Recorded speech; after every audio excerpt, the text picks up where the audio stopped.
Hello guys, कैसे हो? उम्मीद करता हूँ कि आप सब बेहतरीन होंगे। ठीक है, तो हम मॉलिकुलर बेसिस ऑफ इनहेरिटेंस पर है कुछ दिनों से। यहाँ पर हमने फर्स्ट सेशन में स्टोरी ऑफ जीन को डील करा था। ठीक है, सेकंड सेशन में हमने उसी को एक ओवरऑल फिर से एक बार शॉर्ट के फॉर्म में रिकॉल किया था बेसिक को। ठीक है, फिर कुछ स्लाइड के फॉर्म में देखा था हमने कि जहाँ पर हमने बहुत सारे बेसिक न्यूक्लिक एसिड को डील किया था, डीएनए को डील किया था। ठीक है, इन शॉर्ट में।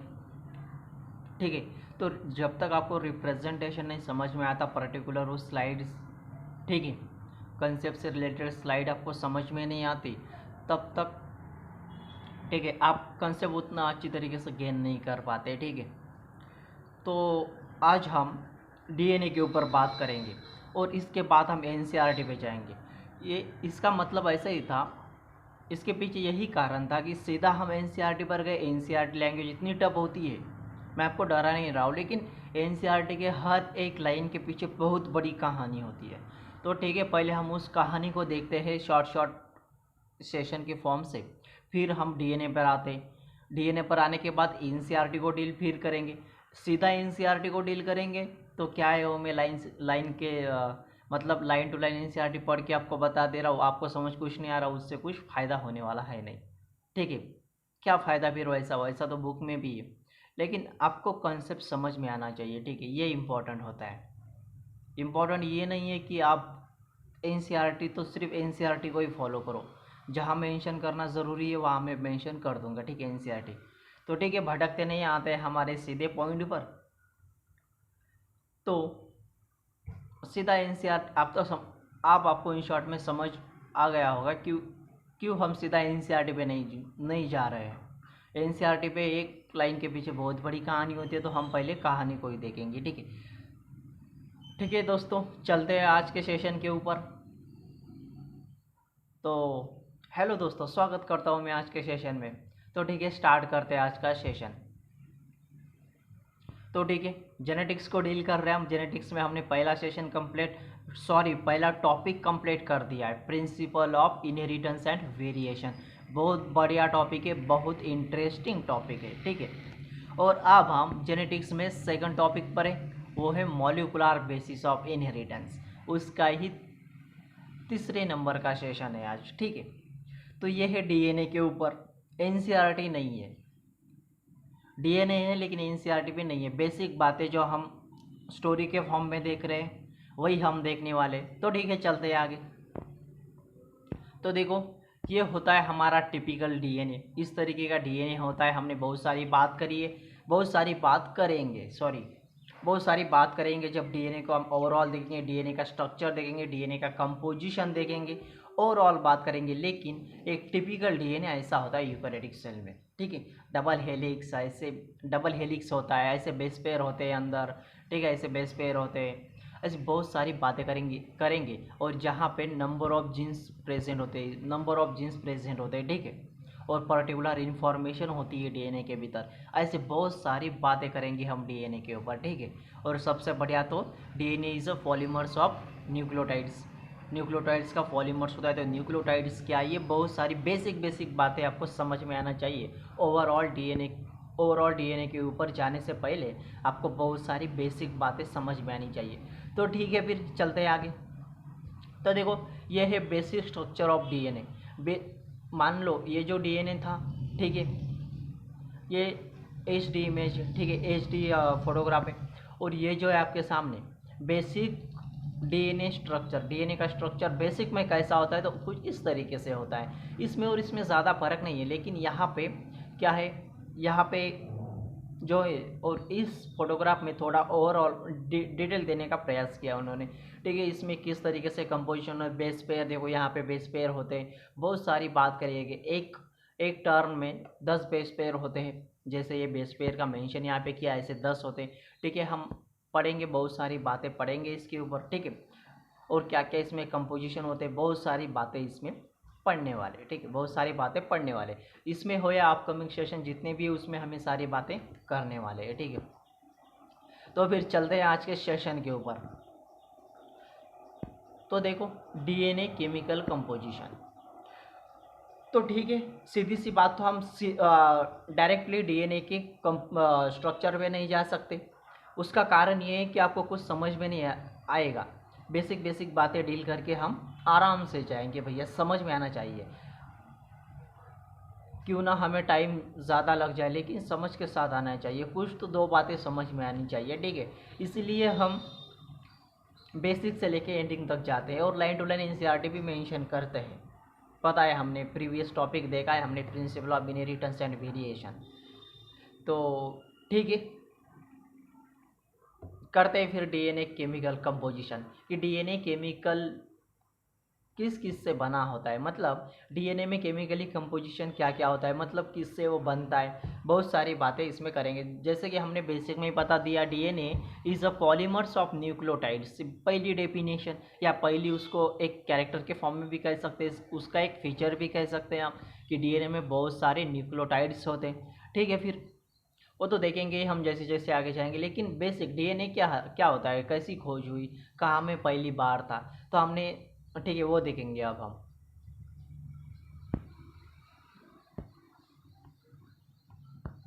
DNA chemical composition in 1869, Friedrich messenger 22-year-old physician has isolated the substance from the push cells which called as nucleon। बिल्कुल सही है, हमने सेशन नंबर 2 में भी इसके ऊपर बात करी थी कि क्या क्या था। 1869 में फ्रेडरिच मैसेंजर नाम के वैज्ञानिक ने, जो फिजिशियन थे, इन्होंने क्या किया, पुश सेल से आइसोलेट किया और उसमें से उन्होंने पुश सेल के न्यूक्लियस के भीतर क्या देखा, आइसोलेट किया, उसको उन्होंने न्यूक्लियन नाम दिया। और वही न्यूक्लियन जो है वो एसिडिक इन नेचर था, मतलब उसका नेचर एसिडिक था और वो प्रेजेंट था न्यूक्लियस में, इसीलिए उसको हमने न्यूक्लिक एसिड नाम दिया था। ये सारी बातें हमने सेशन नंबर 2 में करी थी, लेकिन ऐसे ही मैंने ऐसे ही बताया था, लेकिन आपके पास स्लाइड नहीं थी, ठीक है, और प्रॉपर ये जो वर्ड्स नहीं थे। तो देखो, इन 18, तो ये तो हमारा हो गया जी पहला। उसमें हमने क्या किया, पुश सेल से आइसोलेट किया न्यूक्लियस से, तो उसको उन्होंने न्यूक्लियन नाम दे दिया, ठीक है, न्यूक्लियन नाम दे दिया फर्स्ट टाइम, ठीक है। तो फिर वो न्यूक्लियन एसिडिक इन नेचर का था, एसिडिक इन नेचर का था और वो प्रेजेंट था न्यूक्लियस के भीतर, इसलिए उसको न्यूक्लिक एसिड बोल दिए। तो देखो फिर, nuclein are having in acidic in nature, बिल्कुल सही है, न्यूक्लियन क्या एसिडिक इन नेचर था। थर्ड स्टेटमेंट पे आते हैं, थर्ड पर आते, nucleic acid are having in acidic in nature and present in a nucleus, hence is called as nucleic acid. जैसे कि हम प्रॉपर कहते हैं भाई न्यूक्लिक एसिड है, तो क्यों न्यूक्लिक एसिड है, क्यों, किस वजह से उसको न्यूक्लिक एसिड नाम देने में आया, तो इस कहानी के पीछे का ओवरऑल बैकग्राउंड ये है कि क्यों उसको न्यूक्लिक एसिड नाम दिया गया। और हमने सेशन नंबर 2 में यह भी बात करी थी कि न्यूक्लिक एसिड मतलब an nucleic acid are of 2 types, DNA and RNA. हमने ये भी बात करी थी कि डीएनए एक्ट है genetic material in most of the organism. बहुत सारे ऑर्गेनिज्म में डीएनए यही जेनेटिक मटेरियल करके एक्ट होता है। और आरएनए के बारे में कहा था, इन सम वायरसेस, जैसे कि tobacco Mosaic virus, TMV virus, ऐसे बहुत सारे वायरस है। आरएनए के ऊपर भी हम ओवरऑल बात करेंगे, लेकिन फिलहाल तो हम फोकस कर रहे हैं डीएनए के ऊपर। तो ठीक है, डीएनए के बारे में ही पढ़ेंगे, ठीक है। डीएनए केमिकल कंपोजिशन, इस स्लाइड में आपको ये बातें क्लियर हो गई कि न्यूक्लिक एसिड का खोज कैसे हुई, न्यूक्लिक एसिड का खोज कैसे हुई। इनफैक्ट तो फ्रेडरिच मैसेंजर नाम के वैज्ञानिक ने क्या किया, पुश सेल से आइसोलेट किया, ठीक है, न्यूक्लियस से, और उसको नाम न्यूक्लियन दिया। तो न्यूक्लियन एसिडिक इन नेचर का था और प्रेजेंट था न्यूक्लियस के भीतर। तो देखो, nucleic acid are having in acidic in nature and present in a nucleus, hence is called as nucleic acid. ठीक है, चलते हैं आगे।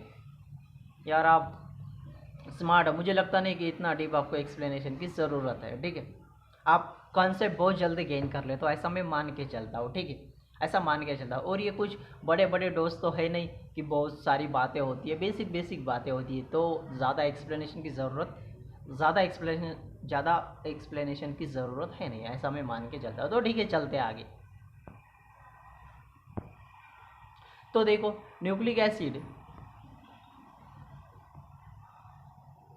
एक मिनट, न्यूक्लिक एसिड आ रहा केमिकली कंपोज ऑफ, यही बात किया हमने कि न्यूक्लिक एसिड जो होते हैं, जो हमने बात करा, nucleic acid are chemically compose of polymers of nucleotide, इसमें बहुत सारे पॉलीमर्स होते हैं, फिर वो डीएनए हो या आरएनए हो। ठीक है, हमने कहा ना भाई nucleic acid are two types, what are the DNA and RNA, दो बातें करिए हम, तो दोनों में जाहिर सी बात है कि दोनों में क्या होगा, पॉलीमर्स ऑफ न्यूक्लियोटाइड होंगे, लेकिन कई हमें किसी में हमें ट्विस्ट देखेंगे, मतलब किसी में ये एब्सेंट है तो किसी में वो प्रेजेंट है। जैसे कि स्पेशली बात करूँ मैं, डीएनए में थाइमिन होता है और आरएनए में यूरेसिल होता है, थाइमिन को रिप्लेस करके यूरेसिल जाता है। ऐसी बहुत सारी अपने नाइट्रोजन बेसिस में यही बेसिक डिफरेंस होता है, बाकी एसिड सिंपल होते हैं। और एक बेसिक बात है कि आरएनए डबल स्टैंडर्ड होता है, डीएनए सिंगल स्टैंडर्ड होता है। ऐसी बहुत सारी बातें करेंगे हम जब डीएनए वर्सेस आरएनए पढ़ेंगे, लेकिन हम फिलहाल तो बेसिक पर है तो बेसिक पर ही फोकस करते हैं। तो जैसे कि हमने कहा कि न्यूक्लिक एसिड आ रहा chemically compose of polymers of nucleotide, बहुत सारे न्यूक्लियोटाइड से ये बना होता है। पॉली मतलब मेनी फॉर्म, एक से ज़्यादा बहुत सारे फॉर्म से बना होता है। पॉलीमर, पॉली मतलब मेनी, मर मतलब फॉर्म, बहुत सारे फॉर्म से ये बना होता है। तो किसके फॉर्म से, तो भैया तो न्यूक्लियोटाइड्स के फॉर्म से। ठीक है, चलते हैं आगे। और क्या है, nucleotides is a structural and functional unit of nucleic acid, बिल्कुल सही है। एक कंसेप्ट हम 8th स्टैंडर्ड से पढ़ते आते हैं, वो ये होता है कि cell is a structural and functional unit of life. क्योंकि हमें बना है कि जब हमारा निर्माण हुआ है एक सिंगल सेल से हुआ है, जो जाइगोट के फॉर्म में होती है, जो diploid in nature, sorry haploid in nature की होती है। ठीक है, सॉरी डिप्लॉयड इन नेचर की होती है। ठीक है, तो फिर उसका माइटोसिस मियोसिस होके हम में बहुत सारे सेल होते हैं। तो इनफैक्ट हम ऐसे कहते हैं कि आज हमारे अंदर million billion of cell present है। इसका मतलब क्या है कि भैया एक सेल से बहुत सारे डिवीजन हुए, मतलब सिंगल सेल से बहुत सारे उसके फॉर्म हुए, मतलब पॉलीमर्स ऑफ सेल्स भी कह सकते हैं। तो सेम कंसेप्ट वहाँ का यहाँ है, वो इस तरीके से कि वहाँ पर हमने कहा था कि cell is a structural and functional unit of life. मान लो सेल यहाँ पर न्यूक्लियोटाइड है और लाइफ हमारी न्यूक्लिक एसिड है। कुछ इसी तरीके से होता है। न्यूक्लिक एसिड में क्या होता है, न्यूक्लियोटाइड जो होते हैं इसका बहुत structural and functional basic unit of life होता है। ये इसमें बहुत बढ़िया मायने करते हैं। जैसे वहाँ पे इम्पोर्टेंस सेल का होता है अपने लाइफ को बनाने के लिए, लाइफ फॉर्म होने के लिए, लाइक सेम यहाँ पे इम्पोर्टेंस होता है न्यूक्लियोटाइड्स का, न्यूक्लिक एसिड के लिए। ठीक है, तो फिर चलते हैं आगे। Nucleic acid are of two types, बिल्कुल सही है, जैसे कि हमने पहले भी जिक्र करा है सेशन नंबर 2 में। They are two types, what are they, DNA and RNA. और ये इनकी लोकेशन के बारे में भी बात कर ले, थोड़ा डीपली बात कर ले एग्जैक्टली इसकी लोकेशन के बारे में। तो DNA are present inside a nucleus and RNA are present inside cytoplasm. ठीक है, तो डीएनए जो होता है न्यूक्लियस के भीतर प्रेजेंट होता है और आरएनए जो होता है साइटोप्लाज्म के भीतर प्रेजेंट होता है। ठीक है, चलते आगे। तो ठीक है, जब ये इससे बढ़िया मेरे ये जो स्लाइड है आपके सामने, ठीक है, इससे बढ़िया ये जब हम आई थिंक मेरे ख्याल से पहले हम प्रेजेंटेशन देख लेते हैं। ठीक है, उसके बाद ये आपको गेन करने में और आसानी होगी। देखिए यहाँ पे, ठीक है, देखते हैं। जैसे कि हमने कहा आपको पहले ही कहा है nucleic acid are of two types, RNA and DNA, और ये इनके स्टैंड्स है यहाँ पर। DNA stands for deoxy ribo nucleic acid and ribo stand for ribo nucleic acid. और एक बेसिक डिफरेंस है इसका, जब शुगर फॉर्म होता है, मतलब इसमें डिऑक्सी राइबो शुगर होता है और इसमें राइबो शुगर होता है। मतलब डीएनए के केस में क्या होता है, डिऑक्सी राइबो शुगर होता है, और आरएनए के केस में राइबो शुगर होता है, इसीलिए इसका इनिशियल डिऑक्सी राइबो से। और एक बेसिक डिफरेंस यहाँ पे क्या है, डीऑक्सी, स्टार्टिंग से क्या है, डीऑक्सी, डी का मतलब ऑब्सेंट और उसके आगे है ऑक्सी, मतलब एक ऑक्सीजन इसमें कम होता है एज कम्पेयर टू राइबोस। तो ठीक है, फिर बात करेंगे हम आगे, लेकिन एक बेसिक के फॉर्म में मैं यहाँ पे बता दूँ आपको, क्योंकि आपके सामने जो टाइटल है वो किस वजह से ये नाम देने में आया है। तो देखो यहाँ पे इसका शुगर का जो फॉर्म होता है उसका फार्मूला होता है C5H10 4। यहाँ पे वो 4 होता है तो यहाँ पे वो 5 होता है, एज इट इज़ होता है। C5H10 एज इट इज़ होता है डीएनए और आरएनए में भी। लेकिन बेसिक डिफरेंस कहाँ पे आता है, एक ऑक्सीजन में आता है, यहाँ पे 4 ऑक्सीजन होते हैं और यहाँ पर 5 ऑक्सीजन होते हैं आरएनए के केस में, स्पेशली बात करूँ तो मैं। तो इसीलिए इसको डी, डी का मतलब क्या होता है एब्सेंट, और आगे है ऑक्सी मतलब एक ऑक्सीजन एब्सेंट होता है एज कम्पेयर टू। देखिए ना यहाँ पे 5 ऑक्सीजन प्रेजेंट है आरएनए में और यहाँ पे 4 ऑक्सीजन प्रेजेंट है डीएनए में। तो ठीक है, तो इसलिए आप समझ क्लियर है, यहाँ तक क्लियर है कि डिऑक्सी राइबोस न्यूक्लिक एसिड नाम क्यों मिला है इसको। ये तो पता है हमें कि राइबो मतलब हमने पहले ही कहा कि शुगर का फॉर्म इसमें डिऑक्सी राइबोस वाला होता है और इसमें राइबोस वाला, तो इसका फार्मूला जो होता है C5H10 वो 4 होता है और इसका 5 होता है। चलते हैं आगे। और हमने एक बेसिक बात करी, इसके पहले आपको पता होगा तो एग्जैक्टली वो कुछ इस तरीके से थी कि हमने आपको कहा था कि nucleotides are a structural and functional basic unit of nucleic acid, मतलब दोनों में ये होता ही होता है। तो फिर आप बात करेंगे भैया कि ये न्यूक्लियोटाइड्स होते क्या है भैया, अब बात करेंगे हम कि ये न्यूक्लियोटाइड्स होते क्या है। तो देखो इसमें क्या क्या कंपोजिशन होता है, इसमें फॉस्फेट ग्रुप होते हैं, शुगर होते हैं और नाइट्रोजन बेसेस होते हैं। ठीक है, फिर फॉस्फेट ग्रुप होता है, ठीक है, शुगर होते हैं, नाइट्रोजन बेसिस होते हैं। तो कौन कौन से होते हैं, ओवरऑल इसके फार्मूला क्या होते हैं, बहुत सारी बातें हम करेंगे, लेकिन फिलहाल तो हम डील कर रहे हैं न्यूक्लियोटाइड और न्यूक्लिक एसिड को, तो हम इसी पर ही बात करेंगे। तो देखो जब तीनों साथ में होते हैं, मतलब when a combination of phosphate group, nitrogen bases and sugar molecules then combinedly are called as nucleotide. ये तीनों जब आपस में साथ में प्रेजेंट होते तो हम इसको न्यूक्लियोटाइड कहते हैं, ठीक है। और न्यूक्लियोटाइड में से फॉस्फेट को रिमूव कर दो, बन जाएगा न्यूक्लियोसाइड। मतलब जब शुगर और नाइट्रोजन बेसिस दोनों ही होंगे तो तब बन जाएगा ये न्यूक्लियोटाइड, ठीक है। आपको बेसिक आइडिया आ गई होगी इस फ्लो चार्ट के फॉर्म से, लेकिन इसके पीछे हम डीप एंड डिटेल इसके बारे में बात भी करेंगे। तो चलते हैं आगे, ये फिर से हम रिकॉल करेंगे लास्ट एंड में, ठीक है। चलते हैं आगे। तो ये है बेसिक टर्म जो हम अभी बात कर रहे थे उसके ऊपर, तो ये है बेसिक टर्म्स। तो देखो भैया अभी हमने बात करी न्यूक्लिक एसिड के ऊपर, न्यूक्लिक एसिड की खोज कैसे हुई, फिर हम डीएनए के ऊपर भी इन शॉर्ट में बात कर रहे थे। अब हम बात करेंगे, जैसे कि हमने कहा कि nucleotides are a polymers, nucleotides is a structural and functional basic unit of nucleic acid. फिर हमने बात भी करी कि इसमें बहुत सारे न्यूक्लियोटाइड्स प्रेजेंट होते हैं, इसलिए इसको हम पॉलीमर्स ऑफ न्यूक्लियोटाइड कहते हैं। स्पेशली फिर बात डीएनए और आरएनए की, तो कोई मैटर नहीं करता, सिर्फ बेसिक डिफरेंस हमें नाइट्रोजन बेसिस में दिखाई देते, और बहुत सारी बेसिस है डीएनए और आरएनए के भीतर, बहुत सारे डिफरेंसेस है, करेंगे बात उसके ऊपर भी। तो देखो बेसिक टर्म को डील करेंगे अब। न्यूक्लियोटाइड अभी हमने कहा इन शॉर्ट आपको फ्लो चार्ट के फॉर्म से, तो न्यूक्लियोटाइड के बारे में मैंने सीधी सी बात आपको यही कही थी कि जब हमारे पास phosphate group, sugar molecule and nitrogen basis तीनों जब एक साथ आते हैं तो हम इसको न्यूक्लियोटाइड कहते हैं, मतलब एंटी कहते हैं, ठीक है। न्यूक्लियोटाइड मतलब एंटी कहते हैं। कब एंटी कहते हैं हम इसको, जब phosphate group, sugar molecule, nitrogen basis तीनों आपस में एक दूसरे के साथ प्रेजेंट होते हैं, एक दूसरे के साथ होते, तो हम इसको न्यूक्लियोटाइड कहते हैं, ठीक है। तो देखो फिर वही कहने का प्रयास किया है इस लाइन में। देखो the combinations of phosphate group मतलब P, ठीक है, शुगर मॉलिक्यूल मतलब यस एंड नाइट्रोजन बेसिस मतलब NB, तीनों का कॉम्बिनेशन जब साथ में होता है तो हम इसको न्यूक्लियोटाइड कहते हैं, तब हम इसको न्यूक्लियोटाइड कहते हैं, बिल्कुल सही है। तो क्या पता चला न्यूक्लियोटाइड के बारे में, when the combinations of phosphate group, sugar molecule and nitrogen basis are called as nucleotide, the combinations of phosphate group, sugar molecule and nitrogen bases are called as nucleotide। तीनों जब आपस में साथ प्रेजेंट होते हैं तब हम उसको न्यूक्लियोटाइड्स कहते हैं। न्यूक्लियोटाइड को या न्यूक्लियोटाइड्स को, ठीक है, न्यूक्लियोटाइड्स ही कहना बेटर है क्योंकि वो बहुत सारे होते हैं ना, और डीएनए हो या आरएनए, न्यूक्लिक एसिड में बहुत सारे फॉर्म में होते हैं।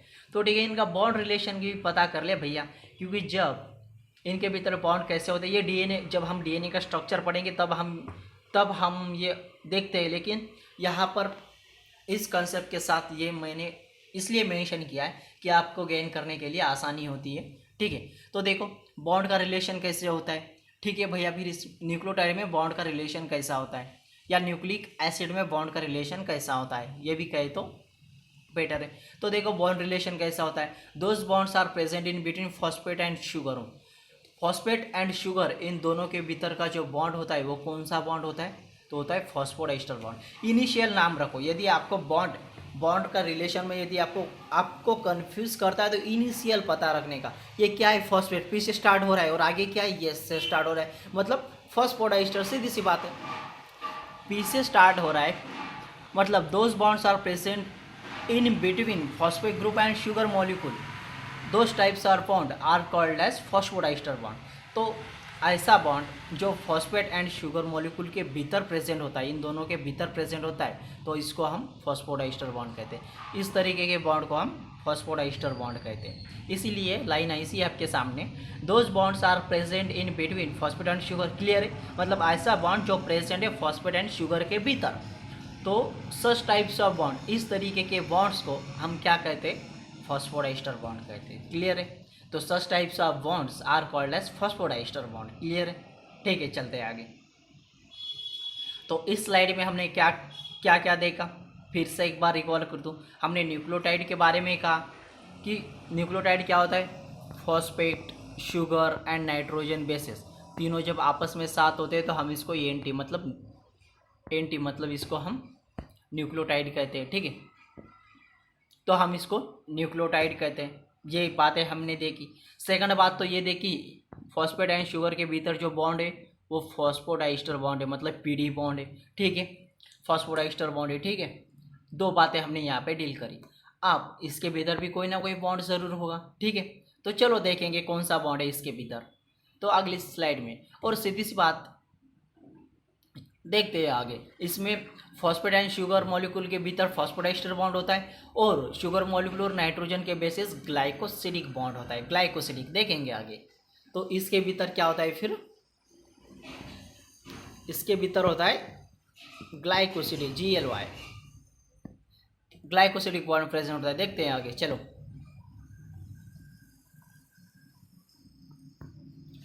तो देखो, those bonds are present between sugar and nitrogen bases, अभी बात किया था हमने इस तरीके से कुछ प्रेजेंटेशन कहा था आपको, phosphate, sugar molecule, nitrogen bases.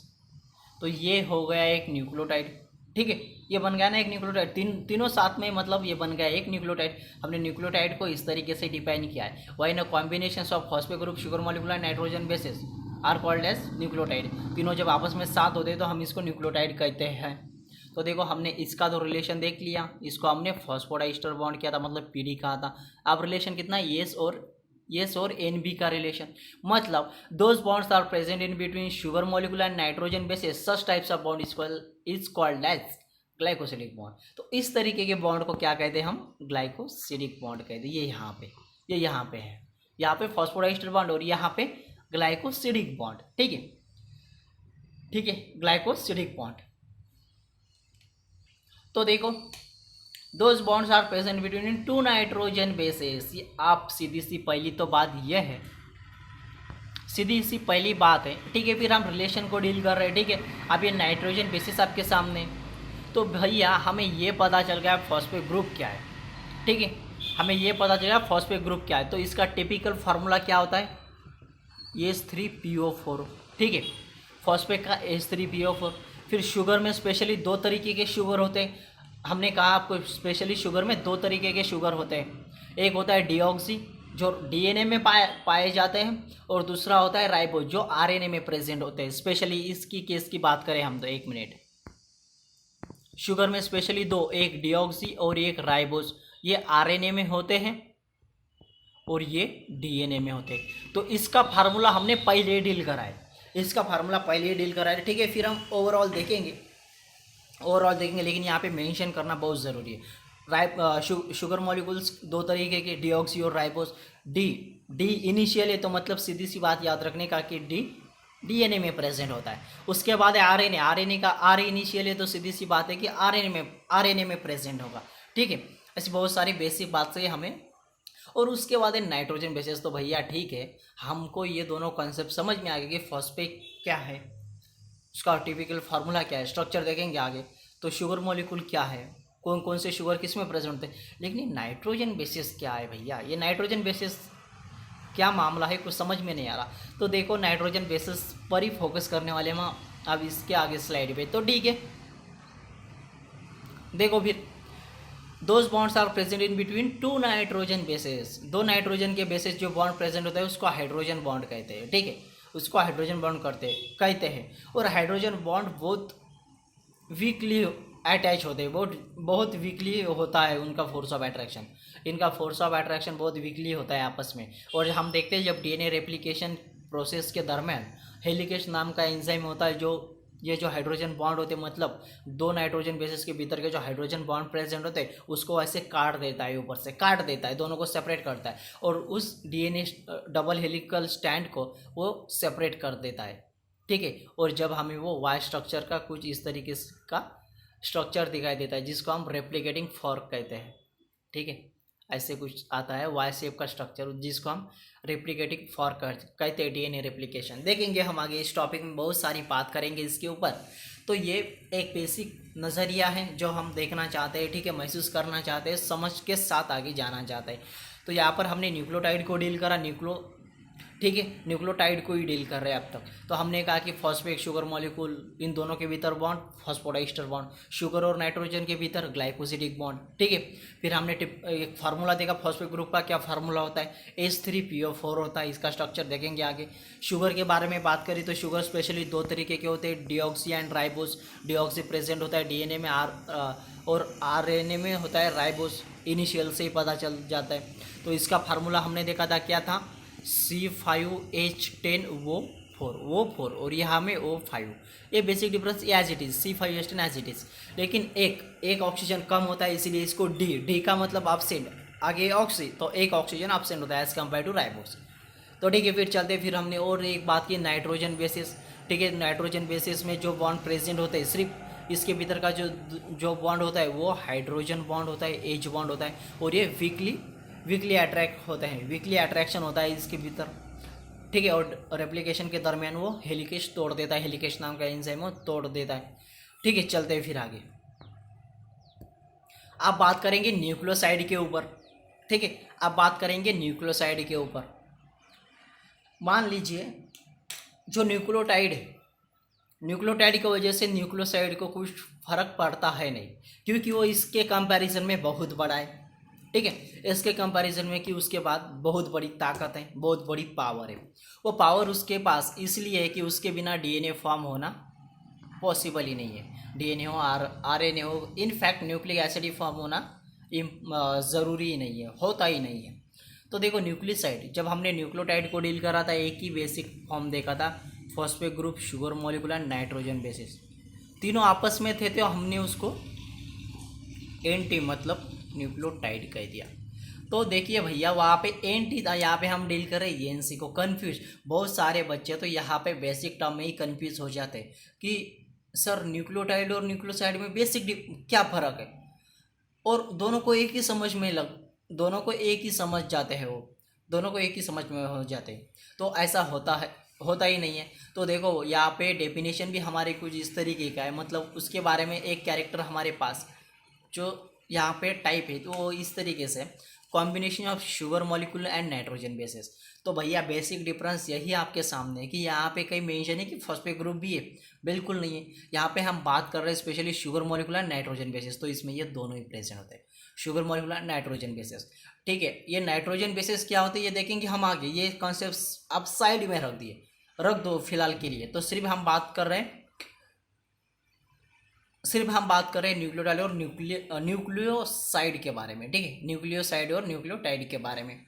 तो ठीक है, तो न्यूक्लियोसाइड को कैसे डिफाइन करेंगे फिर हम, combination of sugar molecule and nitrogen basis, इन दोनों का जब कॉम्बिनेशन होता है मतलब S प्लस NB, इसको हम NS कहते हैं। मतलब ये देखो यहाँ पे सारा डाउट क्लियर हो जाएगा आपका।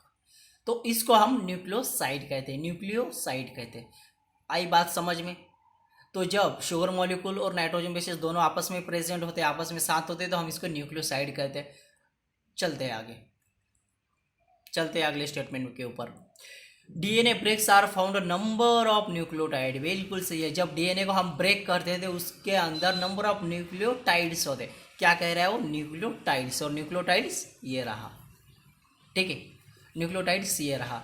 तो देखो जब न्यूक्लियोसाइड हमारे पास है तो न्यूक्लियोसाइड में क्या क्या स्पेशली सॉरी, एक minute, sorry, I am really sorry.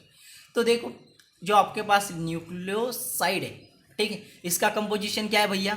इसका कंपोजिशन सीधी सी बात है, इसमें एस है, एन बी है, और जब इसके साथ हम पी को ऐड कर देते हैं तो देखो ये कंपोजिशन याद है मेरे को, ये तो बन गया न्यूक्लियोटाइड।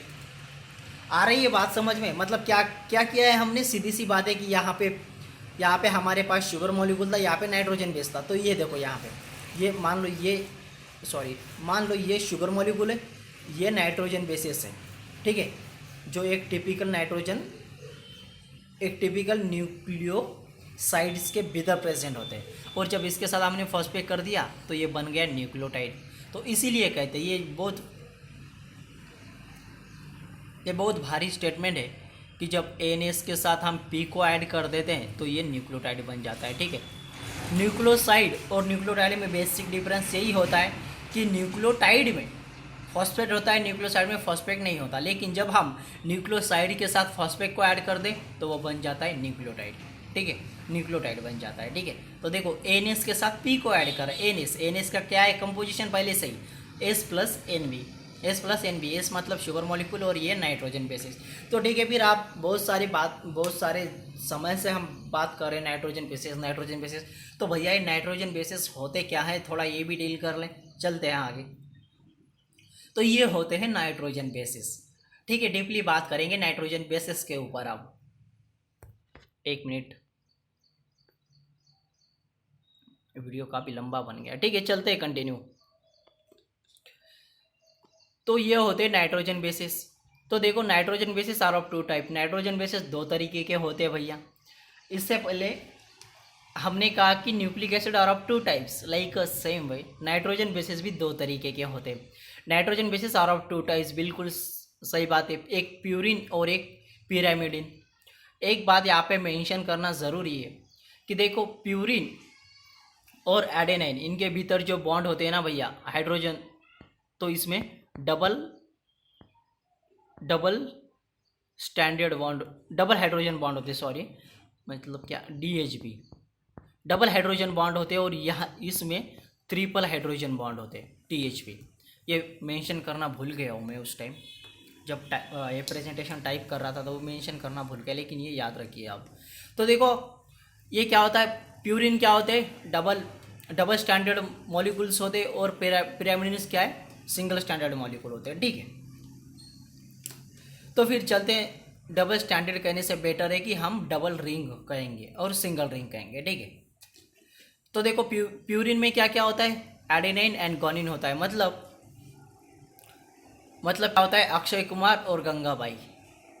मतलब शॉर्ट ट्रिक यहाँ पे अप्लाई कीजिए समझ में आने के लिए कि प्यूरिन में क्या क्या कंपोजिशन होता है। तो भैया ये for Akshay Kumar, G for Ganga, ये प्यूरिन में होते। चलते फिर आगे पिरामिडिन्स के ऊपर। इसमें क्या होता है, cytosine and thymine, C for Sita, T for Tukaram. तो पिरामिडिन्स में क्या जोड़ी है भैया, एक सीता नाम की लड़की है, तुकाराम नाम का बंदा है, ठीक है। क्या अक्षय गंगा सीता तुकाराम, ये जोड़ी है दो कपल की, ठीक है। ये कहानी है दो कपल की। प्यूरिन में कौन कौन, फिर अक्षय कुमार और गंगाबाई, और साइटोसिन में क्या, सीताबाई, और थायमिन से होता है तुकाराम। आप ट्विंकल खन्ना भी यहाँ पर मेंशन कर सकते हैं, क्योंकि अक्षय कुमार के लिए ट्विंकल खन्ना बेस्ट रहेगा समझने के लिए। लेकिन क्या हो रहा है, दोनों एक दूसरे से अलग है, दोनों साथ में है क्या, नहीं है। तो देखो, प्यूरिन में क्या केस कहा हमने, अक्षय कुमार गंगा, ठीक है, इन दोनों का जोड़ा है। और पिरामिड केस में हमने जब बात करी तो यहाँ पे क्या है भाई, साइटोसिन और थायमिन। तो यहाँ पे क्या है, सीता और तुकाराम ही सही है, क्योंकि हमने पहले मेंशन मेल के लिए कोई है नहीं।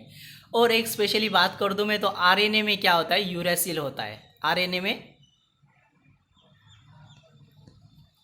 में क्या होता है, यूरेसिल होता है। और वो किसको रिप्लेस करता है, थायमिन को रिप्लेस करता है। थायमिन की जगह यूरेसिल होता है।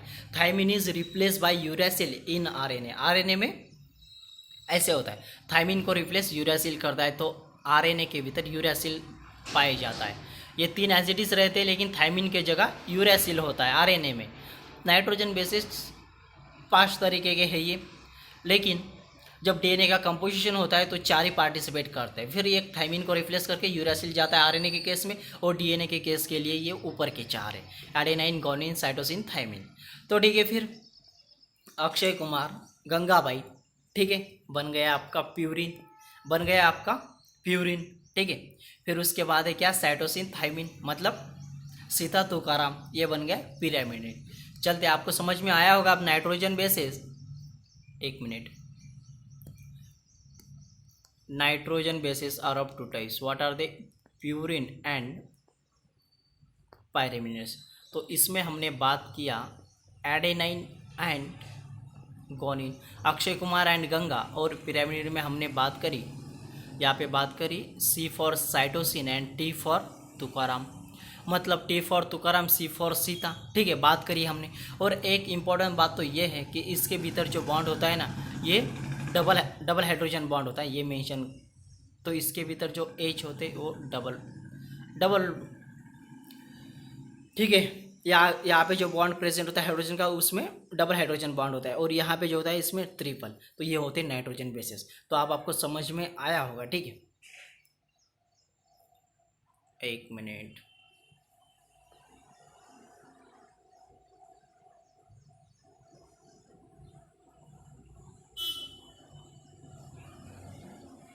और ठीक है, और जब डीएनए का कंपोजिशन होता है, जब हम डीएनए, टिपिकल डीएनए देखते हैं, फिर उसमें क्या होता है, प्यूरिन जो होता है ये पेयर करता है, purine is always pair with pyrimidine, purine हमेशा पेयर करता है पिरामिडिन के साथ। फिर क्या कहता है, ये इसके साथ जोड़ा बना देता है। फिर अक्षय कुमार फॉर्म हो जाता है थाइमिन के साथ with the help of double hydrogen bond. हमने पहले ही कहा कि प्यूरिन जो होता है इसके भीतर डबल हाइड्रोजन बॉन्ड होता है। फिर होता है साइटोसिन, साइटोसिन जो होता है ये बना लेता है ट्रिपल फॉर्म का बॉन्ड, किसके साथ, गुआनिन के साथ। मतलब जब ये डीएनए के कंपोजिशन में होता है, जो डीएनए के कंपोजिशन होता है, स्पेशली देखेंगे, बहुत सारी बात करेंगे हम। जब डीएनए कंपोजिशन होता है तो स्पेशली ऐसा होता है, purine is always pair with pyramid. जब प्यूरिन पिरामिड के साथ पेयर बना लेता है, देखिए ना भैया, देखिए सीधी सी बात है, एडेनाइन क्या है, एडेनाइन प्यूरिन है भैया, और थाइमिन क्या, देखिए थाइमिन किस में आ रहा है, पिरामिडिन में आ रहा है, तो पी वाई में क्या आ रहा है, इसमें आ रहा है। यहाँ पर भी सेम केस है, देखिए गुआनिन, गुआनिन किस में आ रहा है, गुआनिन प्यूरिन में आ रहा है, और ये साइटोसिन देखिए यहाँ पर किस में आ रहा है, पी वाई में, मतलब पिरामिडिन में आ रहा है, ठीक है, with the help of double hydrogen bond and triple hydrogen bond. हमने पहले ही कहा आपको कि प्यूरिन के भीतर क्या होता है, डबल हाइड्रोजन बॉन्ड होता है, और इसके भीतर ट्रिपल हाइड्रोजन बॉन्ड होता है। जब नाइट्रोजन, हम जब डीएनए का केमिकल कंपोजिशन देखते करेंगे हम इसके ऊपर बहुत सारी बात, लेकिन एक बेसिक बात यह है, मैं मेंशन करना भूल गया यहाँ पे टाइप के फॉर्म में, तो ये है कि purine is always pair with pyramid, purine हमेशा पेयर बनाता है पायरामिडिन के साथ। इसको कोई पिरामिन कहते हैं, कोई पायरामिडिन्स कहते हैं, ठीक है। चलते हैं फिर आगे। ओहो, ये है हमारा डीएनए, ठीक है। यहाँ पे जाने से पहले थोड़ा इस पर गौर कर ले भैया, जो हमने पिछली बार देखा था, तो आप ये आपको और अच्छी तरीके से समझ में आएगा, ठीक है। देखो, nucleic acid are of two types, पहले ही बात करी है हमने इसके ऊपर। एक होता है डीऑक्सी, दूसरा होता है राइबोस, डीएनए, आरएनए। इसके ऊपर बहुत सारी बात करी हमने, इसका कंपोजिशन क्या है, सीधी सी बात है। और हमने ये भी बात करा कि nucleotide are structural and functional basic unit of life, बिल्कुल सही है। एक टिपिकल न्यूक्लियोटाइड हमने किसको कहा था, इन तीनों का कॉम्बिनेशन को, ठीक है। फिर इन दोनों को कह दिया, एक मिनट, हाँ, इन दोनों को कह दिया था हमने न्यूक्लियोसाइड। जब लेकिन न्यूक्लियोसाइड के भीतर हमने फॉस्फेट को ऐड कर दिया, तो क्या ये बन गया इजिकल टू ईएनटी, मतलब न्यूक्लियोटाइड। तो ये बन गया ईएनटी मतलब न्यूक्लियोटाइड, ठीक है। क्लियर है भैया, चलते आगे। देखो, ये है आपका टिपिकल डीएनए, ठीक है। जब डीएनए को हम ओवरऑल देखते हैं तो ये होता है उसके भीतर, जैसे कि मैंने एक डबल हेलिक्स होता है, जैसे कि आप देखते हैं ना, कुछ हम सिटी में देखते हैं भैया कि क्या होता है, टेरेस पे जाने के लिए जो हाईफाई लोग होते हैं, सपोज हाईफाई लोग होते हैं, मतलब जॉब से रिलेटेड हो या पैसा बहुत है घर में, तो ये इनका रहन सहन बहुत डिफरेंट हो जाता है। मतलब तो देखते हैं हम कि टेरेस पे जाने के लिए एक सीढ़ी होती है जो कुछ इसी तरीके से होती है, ऐसे डबल ट्विस्टेड खतरनाक होती है। हमारे आपस में बहुत सारी है, हमारे गाँव में भी है, ठीक है। तो ऊपर जाने के लिए वो सीढ़ी होती है जो ऐसी डबल स्टैंडर्ड होती है, कुछ ऐसे खतरनाक ऐसे मूवमेंट होते हैं उसके खतरनाक, ठीक है। तो लाइक अ सेम वे कुछ डीएनए हमारा उसी तरीके से होता है, ठीक है। लेकिन हमने क्या किया यहाँ पे ट्विस्टेड डीएनए, तो ट्विस्टेड डीएनए को क्या किया हमने, ट्विस्टेड डीएनए मतलब ऐसा एक आपस में लपटा हुआ है, तो इसको हमने स्ट्रेट किया। ये देखो यहाँ पे स्ट्रेट कर दिया। तो जब स्ट्रेट किया तो हमें पता चला कि इसमें एक 5 डैश होता है, दूसरा 3 डैश होता है, एक 3 डैश होता है और दूसरा 5 डैश होता है। मतलब डबल हेलिक्स तो है लेकिन दोनों एक दूसरे से एंटी पैरेलल। देखिए यहाँ पे 5 है तो यहाँ पे 3 है, तो यहाँ पे 3 है तो यहाँ पे 5 है, मतलब 5 साथ में है नहीं, मतलब क्या एक दूसरे से एंटी पैरेलल, मतलब एक दूसरे से अपोजिट, एक दूसरे से अपोजिट। पहली बात समझ में चली, ठीक है। फिर हमने पहले ही आपको कहा है कि इसके भीतर क्या होता है, ये देखो गोनिन विद साइटोसिन। हमने पहले ही कहा आपको कि गंगा सीताराम के साथ, मतलब हमने कहा कि purine is always pair with pyramid. तो यहाँ पे देखिए भैया एडेनाइन एंड गोनिन क्या थे, प्यूरिन थे, तो ये बन गया प्यूरिन। साइटोसिन गोनिन थाइमिन क्या थे, पायरामिड, तो ये बन गया पायरामिड, तो ठीक है। तो प्यूरिन हमेशा पेयर किसके साथ बनाता है, पिरामिड के साथ बनाता है, ठीक है। तो ये हमें ये सब केस आप देखिए गौर कीजिएगा, बाद में सारी केस में सेम होता है। तो देखो फिर हम देखते हैं कि यहाँ पे क्या होता है, शुगर फॉस्फेट का बैकबोन इस तरीके से बनता है। और ये नाइट्रोजन बेसिस, हमने पहले ही कहा ना कि nitrogen bases are two type, purine and pyramid. अरे नाइट्रोजन बेसिस क्या है, प्यूरिन एंड पिरामिड क्या है, नाइट्रोजन बेसिस का तो हिस्सा है भैया। तो ये नाइट्रोजन बेसिस, ये ओवरऑल नाइट्रोजन बेसिस है जो इसके भीतर प्रेजेंट होता है। तो देखो भैया जब हमने बॉन्ड एंगल का रिलेशन देखा था, बॉन्ड रिलेशन देखा था, वहाँ पे हमने 3 बातें करी थी। क्या हमने कहा था कि those bonds are present between phosphate and sugar molecule, such types of bond is called as phosphodiester bond. तो ऐसा बॉन्ड जो फॉस्फेट और शुगर मॉलिक्यूल के भीतर प्रेजेंट है उसको हमने फॉस्फोडाइस्टर बॉन्ड किया था, कहा था। क्लियर है, चलते आगे। फिर उसके बाद हमने कहा था कि those bonds are present between sugar molecule and nitrogen bases, such types of bond are called as glycosidic bond. Clear है, चलते आगे देखेंगे हम आगे कहाँ पे होता है ये टिपिकल डीएनए के, एक आगे देखेंगे हम, ठीक है। टिपिकल डीएनए देखेंगे आगे, ठीक है। क्लियर है दोनों बातें, ठीक है। फिर एक लाइन हमने कुछ इस तरीके से बताई थी आपको, those bonds are present in between 2 nitrogen bases. हमने कहा था कि 2 नाइट्रोजन बेसिस के भीतर का जो बॉन्ड है उसको हमने हाइड्रोजन बॉन्ड कहा था। और हाइड्रोजन बॉन्ड की एक खासियत हमने कुछ इस तरीके से कही थी, ये वीकली अट्रैक्शन, इसमें अट्रैक्शन वीकली होता है, ठीक है। क्लियर है। और एक बात करी थी आपसे, जब डीएनए रेप्लिकेशन होता है तो हेलिकेशन नाम का एंजाइम इनको तोड़ देता है और एक वाई शेप का स्ट्रक्चर हमें दिखाई देता है। मतलब डबल हेलिक्स डीएनए एक दूसरे से अलग हो जाते हैं कुछ देर के लिए और एक वाई शेप का स्ट्रक्चर बना लेते हैं जिसको हम रेप्लिकेटिंग फॉर्क कहते हैं। डीएनए रेप्लिकेशन में करेंगे इसके ऊपर बात, लेकिन आपको यहाँ पे ये बातें क्लियर होना ज़रूरी है। तो ठीक है, क्लियर है सारी बातें। तो देखो भैया, तो मैं आपको मेंशन करना चाहूँगा यहाँ पर, देखो हमने क्या कहा, 2 नाइट्रोजन बेसिस। अरे नाइट्रोजन बेसिस क्या है, प्यूरिन एंड पायरामिड, दोनों क्या है NB, मतलब नाइट्रोजन बेसिस। तो देखो हमने कहा कि those bonds are present between 2 nitrogen bases, तो नाइट्रोजन बेसिस 2 हैं यहाँ पे। तो देखो यहाँ पे है गोनिन, पहली केस में बात कर रहा हूँ मैं, यहाँ पे है गोनिन और यहाँ पर है साइटोसिन। अब ये 2 नाइट्रोजन बेसिस है, दोनों नाइट्रोजन बेसिस। अब स्पेशली बात करता है वो प्यूरिन और पिरामिड के केस में, तो यहाँ पे ये डबल हाइड्रोजन बॉन्ड के साथ अट्रैक्ट है, ठीक है। स्पेशली उसके नीचे की जो बात है adenine and thymine, Akshay Kumar और ट्विंकल खन्ना, यहाँ पे बन गई इनकी प्रॉपर जोड़ी, अक्षय कुमार एंड ट्विंकल खन्ना। इसके भीतर डबल हाइड्रोजन बॉन्ड, ठीक है, और यहाँ पे ट्रिपल हाइड्रोजन बॉन्ड। बहुत सारी बातें हम देखेंगे, ठीक है। और इसमें दो तरीके के मेजर ग्रुप्स होते हैं। ये एक ओवरऑल देख रही है, डिटेल नहीं है, डिटेल हम डिटेल लेकर आएंगे इसके ऊपर। एक जैसे कि मैं कहता हूँ मेरे लैंग्वेज में, एक ट्रेलर, हम एक ट्रेलर देख रहे हैं, एक आइडिया देख रहे हैं कि इसके बारे में क्या होता होगा। तो देखो जो बड़ा टर्न होता है उसको हम मेजर ग्रुप कहते हैं। देखो यहाँ पे बड़ा टर्न है, यहाँ से लेकर यहाँ तक टर्न है, इसलिए इसको मेजर। मेजर का मतलब क्या होता है भैया? मेजर का मतलब होता है कि ज़्यादा, और माइनर मतलब ये देखो छोटा टर्न है, यहाँ से लेकर यहाँ तक, तो माइनर ग्रुप।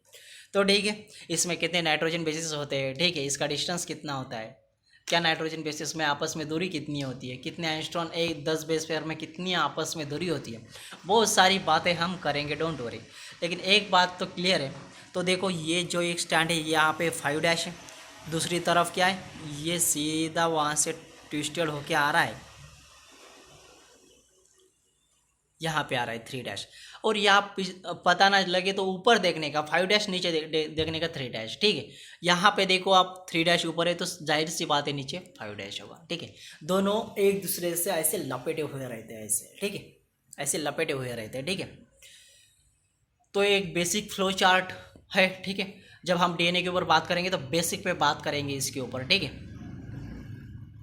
और थोड़ा रिकॉल कर ले स्लाइड के फॉर्म में, ठीक है।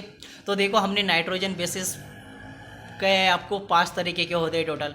फिर कौन कौन से भैया? हमने ये 5 तरीके के नाइट्रोजन बेसिस आपके सामने देखे, जिसमें एडेनिन है, A for adenine, G for guanine, दोनों को हमने प्यूरिन कहा था, है क्या भैया? डबल रिंग स्ट्रक्चर है क्या? ए एंड जी, अक्षय कुमार और गंगाबाई दोनों की जोड़ी हमने प्यूरिन के केस में कही थी, और हमने स्पेशल इसके केस में सीताराम और तुकाराम इसकी कहानी बताई थी। और यूरेसिल जो होता है ये आरएनए के केस में प्रेजेंट होता है, ये स्पेशली आरएनए के केस में दिखाई देता है हमें, ठीक है। तो ऐसे टोटल 5 तरीके के नाइट्रोजन बेसिस हमें होते हैं। तो देखो साइटोसिन थाइमिन यूरेसिल, ये क्या होता है? ये पायरामिड्स होते हैं जो सिंगल रिंग स्ट्रक्चर होते हैं, ठीक है, जो सिंगल रिंग स्ट्रक्चर होते हैं। तो ये देखो ये क्या है? गोनिन का स्ट्रक्चर है, दोनों में भी प्रेजेंट है डीएनए आरएनए में, ठीक है। एडेनाइन, ये एडेनाइन का स्ट्रक्चर है, देखो डीएनए आरएनए में दोनों में भी प्रेजेंट है। ये साइटोसिन, देखो डीएनए आरएनए में दोनों में भी प्रेजेंट है। और उसके बाद आपके पास थाइमिन सिर्फ डीएनए में प्रेजेंट होता है। और यूरासिल का स्ट्रक्चर ये है, और ये प्रेजेंट होता है सिर्फ आरएनए में। हमने कहा ना कि thymine is replace by uracil in specially case of RNA. तो ये है बेसिक फ्लो चार्ट के फॉर्म से, ठीक है। मेरे ख्याल से तो आज का सेशन आपने बहुत इंजॉय किया होगा, क्योंकि मैंने मेरे तरफ से बहुत अच्छा आपको समझाने का प्रयास किया है, ठीक है, बहुत अच्छा समझाने का प्रयास किया है, ठीक है। चलते आगे फिर और इस पर बात करेंगे हम 4 नाइट्रोजन बेसिस, ठीक है। टोटली तो 5 होते हैं वैसे, लेकिन हर एक केस में हर एक क्या कहते हैं हम उसको, हर एक न्यूक्लिक एसिड में इसका कंपोजिशन अलग होता है। डीएनए में ये 4 होते हैं, जैसे कि हमने पहले ही आपको कहा है, एडेनाइन, थाइमिन, साइटोसिन, गोनिन, ठीक है। और आरएनए में क्या होता है? सिर्फ इस थाइमिन के जगह यूरेसिल होता है। देखिए यहाँ पे रिप्लेस बाय थाइमिन, ये देखो रिप्लेस बाय टी मतलब रिप्लेस, थाइमिन को रिप्लेस कर रहा है। और ये स्ट्रक्चर हमने यहाँ भी देखे ये आप लोगों के सामने। तो ठीक है, चलते फिर आगे। तो ये इनका कुछ ऐसा स्ट्रक्चर होता है, ये नाइट्रोजन बेस का स्ट्रक्चर ऐसा होता है, अभी देखा हमने। ये देखो एडेनाइन का स्ट्रक्चर कुछ इसी तरीके का होता है, गोनिन का स्ट्रक्चर कुछ इसी तरीके का होता है। और मैं आपको क्लियर कर दूँ, ये स्ट्रक्चर आपको पूछते नहीं है, एनसीईआरटी आपको स्ट्रक्चर पूछती नहीं है। एनसीईआरटी के एग्जाम में आई थिंक मेरे ख्याल से तो स्ट्रक्चर पूछता है नहीं, क्योंकि मैंने 5 साल के क्वेश्चन पेपर देखे, आपको स्ट्रक्चर पूछते नहीं है। पहली बात तो क्लियर कर दो, ये आपको एक just for your kind information, आपके जानकारी के लिए मैंने मेंशन किया है, ठीक है। तो साइटोसिन, थाइमिन, यूरेसिल, इन सब का स्ट्रक्चर कुछ इस तरीके से होता है, ठीक है। इन सब का स्ट्रक्चर कुछ इस तरीके से होता है। तो ठीक है दोस्तों, आई होप मेरे ख्याल से आपको बहुत मज़ा आया होगा आज के सेशन में, ठीक है। और हम हमेशा ईजी और इंटरेस्टिंग एक्सप्लेनेशन के साथ ही चलते हैं, ठीक है। आई थिंक मुझे ऐसा लगता है कि आज का सेशन आपने बहुत इंजॉय किया होगा, ठीक है। और क्या कह सकते हैं, हाँ। तो ठीक है दोस्तों, आज तक मेरे जितने भी सेशन हैं, मैंने किसी मेरे सेशन में ये नहीं कहा कि मेरा चैनल सब्सक्राइब करो, लाइक करो, शेयर करो, नहीं। वो आप डिजर्व करते हो, यदि मैं जो कह रहा हूँ वो बातें आपको समझ में आती है, तो आपको कहने की ज़रूरत नहीं है मेरा चैनल सब्सक्राइब करो, लाइक करो, यार इसकी कोई ज़रूरत नहीं है। मतलब इसका क्या, यदि हम आपके लिए कुछ काम के है नहीं, तो फिर जाहिर सी बात है हमारा कोई हक नहीं बनता। यदि आप फील करते हो कि सारी बातें हमें समझ में आती है, तो आपको कहने की ज़रूरत नहीं है कि चैनल सब्सक्राइब करो, लाइक करो, ये बेसिक बात है। तो बहुत लोग पूछते हैं मुझे कि आप पब्लिसिटी क्यों नहीं करते, लोगों को लिंक क्यों नहीं सेंड करते कि मेरा चैनल सब्सक्राइब करो, लाइक करो। अरे जाहिर सी बात है, यदि आप सच्चे दिल से आप हमें फील करते हो, महसूस करते हो, तो आपको बताने की ज़रूरत है नहीं, ऐसा मैं मान के चलता हूँ। ठीक है, ऐसा मैं मान के चलता हूँ। तो उन लोगों के लिए मेरा इतना ही मैसेज है। तो भैया उसके पीछे का रीज़न यही है। ठीक है, यही रीज़न है। मैं हर किसी को नहीं कह सकता, लेकिन इस प्लेटफॉर्म से कहना ज़रूर चाहूँगा। तो ठीक है फिर दोस्तों, ज़रूर मुलाकात होगी अगले सेशन में बहुत ही जल्द।